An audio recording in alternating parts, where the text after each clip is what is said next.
Hi friends, welcome back to my channel. If you're new, my name's Amanda.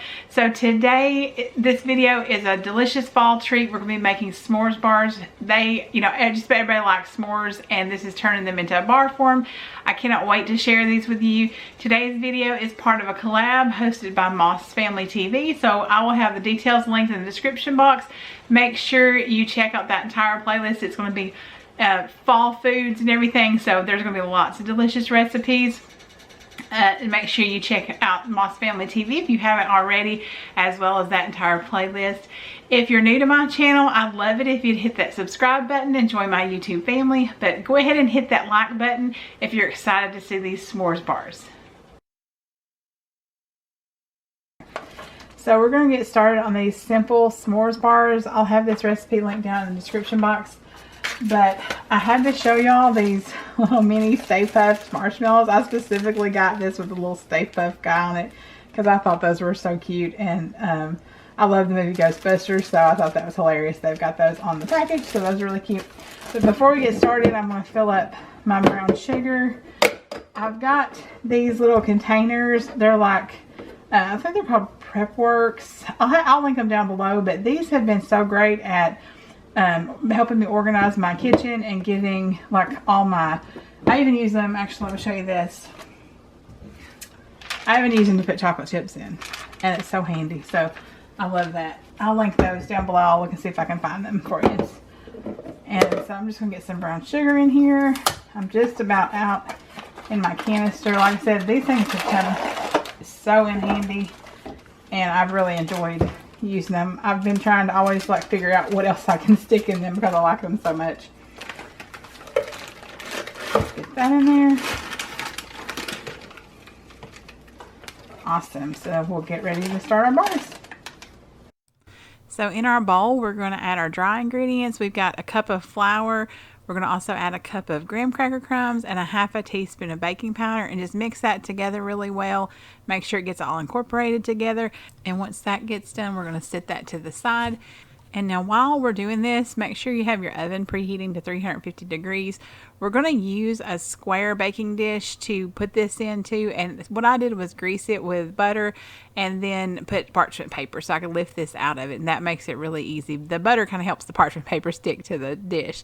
And now in a larger bowl, I've got a stick of butter softened, an egg, some brown sugar, and I'm going to add just a little bit of molasses since the recipe called for dark brown sugar and I had light brown sugar, and I read somewhere online that you can add a little molasses to it. So I don't think it would have made that much difference, but I already had the molasses on hand, so I figured why not.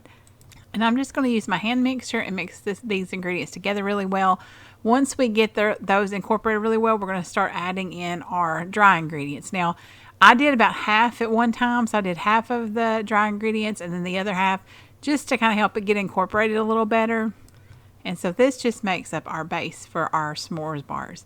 Now, let me know down in the comments below, what is your most creative combination you do for s'mores? Because I think just almost everybody likes s'mores.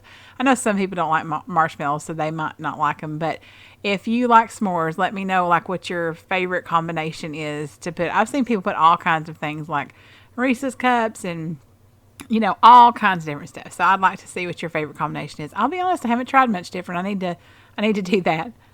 And once we've got that all mixed together well, we're going to reserve a half a cup to sprinkle on top. You're going to kind of break little chunks off and kind of put it all around the top. And I'm just going to set that to the side. The rest of it's going to go in that baking dish that I talked about earlier. You just need to press it all in there and kind of form a nice crust on there. And then once you get all that good and flattened, we're going to start putting our, chocolate chips and marshmallows and everything. And just make sure you get into all the corners and get everything good and smooth out and as even as possible so you end up with a good even crust. I do recommend trying to go up, as you can kind of see me going up a little bit on the sides. That way it kind of creates a well of sorts for your toppings and everything in there. And then we're just going to sprinkle those toppings. Now, you could actually put some more toppings on here besides just, marshmallows and chocolate chips if you wanted to. You could, again, make it kind of like you would your own s'mores. The recipe called for a cup of chocolate chips, but you don't have to use that many, or you can use more if you want to. I used a little under a cup, and then a cup and a half of mini marshmallows. Again, I didn't really measure that at that time. I just decided to sprinkle them on top. So however many you like. And I actually might add a little more marshmallow next time because they were really good in the oven like that. So I think I would probably do more.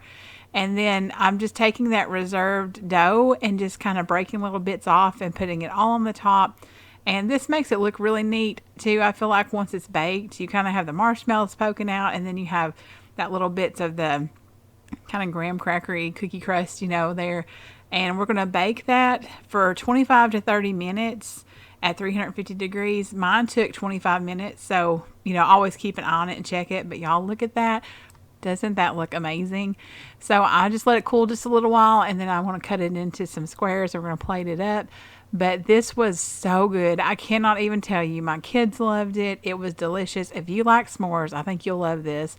And honestly, even if you don't like s'mores, unless you just hate marshmallows, I'd give it a shot, because I feel like it's that crust is almost like a cookie, but yet still got the graham cracker aspect to it. So maybe even almost like a blondie a little bit, if you've had those before. But these were delicious. I highly recommend you try them.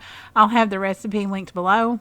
I'd also like to thank Fallon over at Moss Family TV for hosting this Fall Food Friday collab.